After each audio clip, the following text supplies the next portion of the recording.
অষ্টম শ্রেণীর সুপ্রিয় শিক্ষার্থী, আজকে আমরা ইউনিট 2 লেসন 4 বিস্তারিত বাংলা অনুবাদ সহকারে আলোচনা করতে যাচ্ছি। সুপ্রিয় শিক্ষার্থী, মূলত আজকে আমরা একটা সুস্বাদু খাবার রান্না করতে যাচ্ছি। অর্থাৎ একটা সুস্বাদু খাবার কিভাবে আমরা রান্না করতে পারবো বাসায় বসে, আজকে এই লেসন থেকে আমরা শিখতে পারবো। তার আগে আমরা শিখে নিই যে আমাদের জন্য কি ওয়ার্ডসগুলো কি দেওয়া রয়েছে। প্রথমে রয়েছে কাস্টার্ড, তারপর আছে পিল। কাস্টার্ড অর্থ হলো দুধ, ডিম এবং চিনি দিয়ে তৈরি একটা খাবার, পায়েস, এটা হচ্ছে কাস্টার্ড। আর পিল মানে হচ্ছে খোসা। আমরা জানি যে ফলের বিভিন্ন প্রকার খোসা আছে, এই যে ফলের খোসাটাকে বলা হচ্ছে পিল। এখানে তোমরা দেখতে পাচ্ছ কিছু খাবার আইটেম আছে এবং এখানে প্রশ্ন করা হয়েছে, তোমাদেরকে প্রশ্ন করা, তোমরা একটু উত্তর দিবে, তোমরা তোমাদের মতো উত্তর দিবে যে what type of food do you like, যে তুমি কোন ধরনের খাবার পছন্দ করো।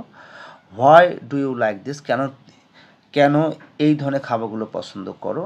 Why do you get this from, তোমরা এই ধরনের খাবারগুলো কোথা থেকে পাও। Do you eat home made food, এগুলো কি বাড়িতে তৈরি করা খাবার।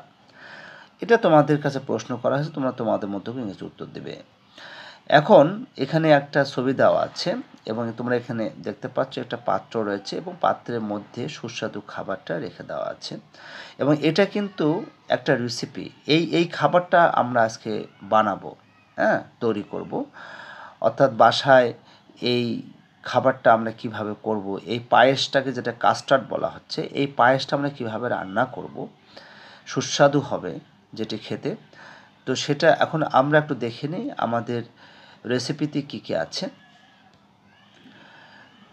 যে সমস্ত উপাদান লাগবে তা হচ্ছে রাইপ ব্যানানা, অর্থাৎ পাকা কলা একটা লাগবে, আপেল একটা লাগবে, পাকা পেঁপে ছোট একটা লাগবে, কাস্টার্ড পাউডার লাগবে 2 চা চামচ লাগবে, মিল্ক এবং দুধ লাগবে 1/2 লিটার, আর চিনি লাগবে 4 চা চামচ। তো এই হচ্ছে আমাদের ইনগ্রিডিয়েন্টস। তো আমরা এখন কিভাবে প্রস্তুত করব, হাউ টু প্রিপেয়ার, এটা আমরা কিভাবে প্রস্তুত করব সেটা এখন আমরা জেনে নেই। First wash the fruits and peel them, প্রথমে ফলগুলো ধুয়ে নিতে হবে এবং এগুলো খোসা ছাড়াতে হবে। পিল মানে হচ্ছে খোসা, খোসা আমরা ছাড়িয়ে নেব ফলগুলোর। Then cut the fruits into small pieces, তারপর এই ফলগুলো ছোটো ছোটো টুকরা করব। And keep them in a bowl, একটা আমরা পাত্রের মধ্যে নেব, ফলগুলো টুকরো টুকরো করে ছোটো ছোটো করে কেটে একটা পাত্রের মধ্যে নেব।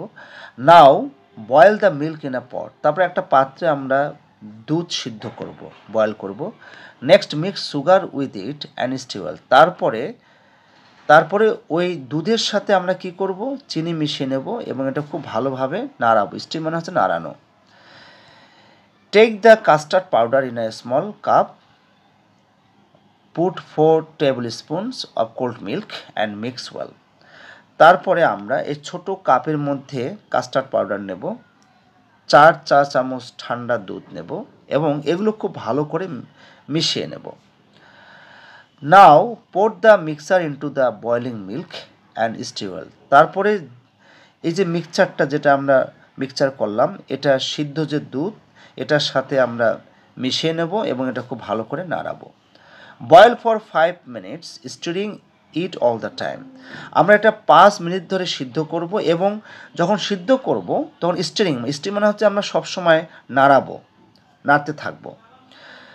After that take the put of the stop, তারপরে আমরা এটা স্টপ থেকে নামিয়ে ফেলবো।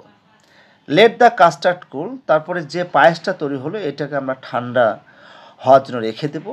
Finally pour it into the fruit bowl, এবং সব শেষে এটা আমরা যে আলাদা একটা পাত্রে ফ্রুট বয়েল করেছি, যে অর্থাৎ ফলমূলগুলো খোসা ছাড়িয়ে যেটা রেখে দিয়েছি, সেখানে আমরা এটাতে ঢেলে দেব।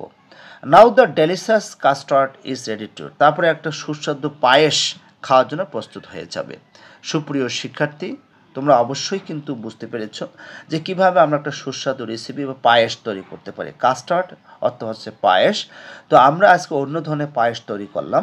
তোমরা অবশ্যই বাসায় চেষ্টা করবে এরকম কাস্টার্ড বা পায়েস তৈরি করার জন্য। আজকে এ পর্যন্তই, সবাই ভালো থাকবে।